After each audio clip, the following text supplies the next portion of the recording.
I remember last time you telling me how much you felt at home in LA, and you were talking about the adjustment to being back in Pembroke Mm, then, and that was 3 years ago.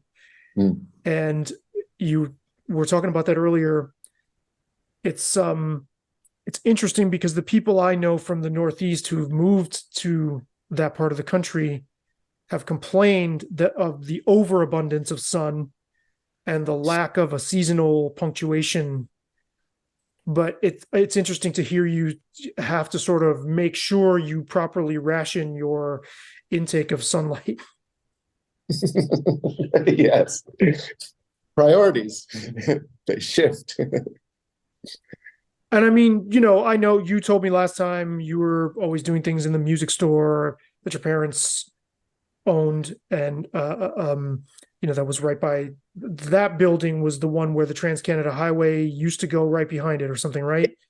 Yeah, it was so vibrant and yeah, there was always like this little downtown core of like just rows of parked cars, that would just speak to the liveliness of downtown back then. It's kind of almost gone back to that as like, here, like other towns, the malls are getting gutted now. Like no one goes to the malls anymore. And if you're lucky, your little downtown core has had some sort of rejuvenation, which has happened here. So I kind of like that, but it's weird going to the malls now because they feel like these you've seen these videos on YouTube where people will find some old like abandoned plaza or mall or condemned underground tunnels between old malls or something, and they'll just sort of walk around these bizarre places. And like I feel like the small town malls are starting to almost feel like that, this sort of ghostly, weird feeling. Yeah, they look like ruins.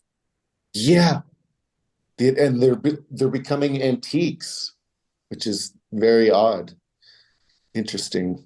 And eerie too. And Mhm. luckily we're getting something back in return for what those that building approach depleted. But it's amazing because I find myself, when I worked in a suburb that was right across the street from a mall back in the mid 90s when I was getting high all the time, listening to Magnified, plastering my brain with that music. And I would have complained at the time, this sucks. Like, this is lifeless. This is horrible walking through here. There's no sidewalk. It's just like the worst. I feel drained being here. And yet, in an odd way, I have a sense of wistfulness about it too. Isn't it funny? Yeah, It really is. It yeah. really, really is.